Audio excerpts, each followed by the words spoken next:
speaking of which, do you do any memorized deck work at all? No, none? Dude, as soon as I read Mnemonica by Juan Tom Maurice on his, the Tom Maurice stack, game changer. Like, totally from, like, stupid, like, sandwich tricks to real card tricks. It's like... What? Yeah. I've read a few chapters of Mnemonica. One, I have a good memory. I know I could do it. But one, I am very busy at the moment, and I'm in school right now, and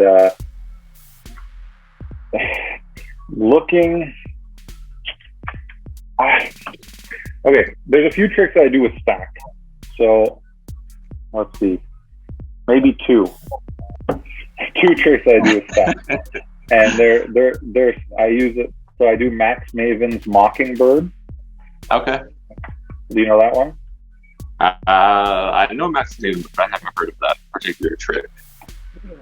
So it's a stack, but it can use several different stacks. It doesn't really matter. I just use size 7s because it's easy, and also like when I came across size 7s long ago, I had the impression that I didn't at the time I didn't know the difference between Mnemonica as a memorized stack and size 7s as like a stack that you know the order, right? But the problem with size 7s is if someone names a number, you can't know the card there at least right away. So I spent a lot of time figuring out a system so that you could know the position of every card or know the number with every card from size 7. And I do want to teach that because I'm sure, like, I know someone's done this before, but everything I've found on like using size 7s in this way, the methods are like way more confusing than the one that I have, in my opinion. Oh, wow. That sounds really interesting. That sounds awesome. And so I did do some any cards, any number with size 7 stack, and it's very simple math. But I think like to cut down on a lot of the like minus this, minus that, I figured like you can memorize 5 positions. If you memorize where the king, queen, jack, and ace are, which is positions 1, 5, 9, and 13. And you only need to memorize the first one, and you know that they're clubs. They're all clubs because they're all 4 positions apart. You can see how that would make everything way easier. Because if you translate everything to that first 13 cards, then you know the position of all of them as long as you know where those ones are, and then you can easily just figure out which quarter of the deck it's in, and then just change the suit. Right? That sounds incredible. Yeah, totally make a video about that, dude. Yeah. I'm going to.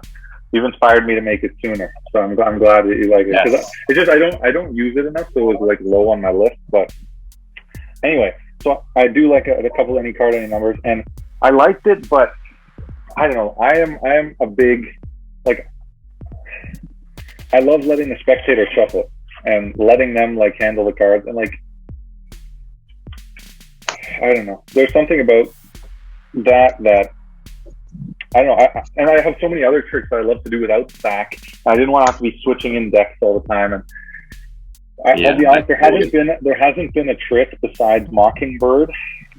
And again, I haven't read all of Mnemonica, and I know like Mnemonicosis, everyone like raves about. But there's so many things you can do with the stack. It's like the whole book is full of things you can do with the stack. I mean, that's fun. And to be honest, like I want to read that book eventually. I have a copy, but the thing is, I guess out of all the stack tricks I've read, I'll read them and I'll be like, you know what, this is cool because it can accomplish what sleight of hand can't, or it seems more fair.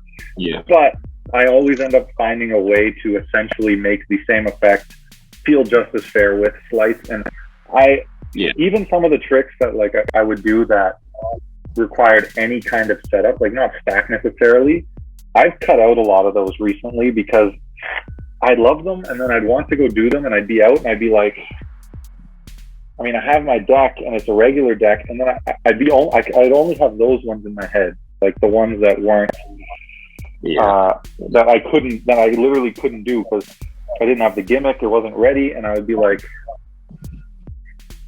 I don't know. I got to a point where it was almost like I feel like all the tricks that I can do with an impromptu shuffle deck suck because I can't think of any. Like I was struggling, and I have to. Man. That's And the so thing. then I got back, and I was like, you know what? I need to like focus less, like the performance style that I do. And I'm out. Someone asked to see something. I'm at a gathering. I'm doing this. I'm doing that. And I have a deck. It's not stacked. Like people are going to be shuffling and messing it around. I need to be able to do it from pretty much surrounded. So I've been focusing a lot on like limiting what I do and coming up with the best material that can pretty much be done anywhere, anytime with a little setup. And now I've started to incorporate back some like simple stacks, like a sequence maybe, or like, you know, ace to king or something like. Yeah. But I don't know. There's something about stack work that just never.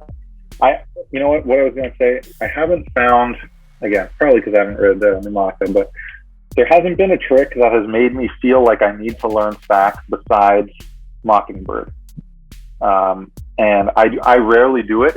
It's awesome because it uses the Gilbreth principle as well, which is just like some mind melting stuff. Oh, dude. And I dabble with the Gilbert principle at least once a month, and every time it just blows my mind. It's like I just don't get it. Like I have to put the deck down because it hurts my head.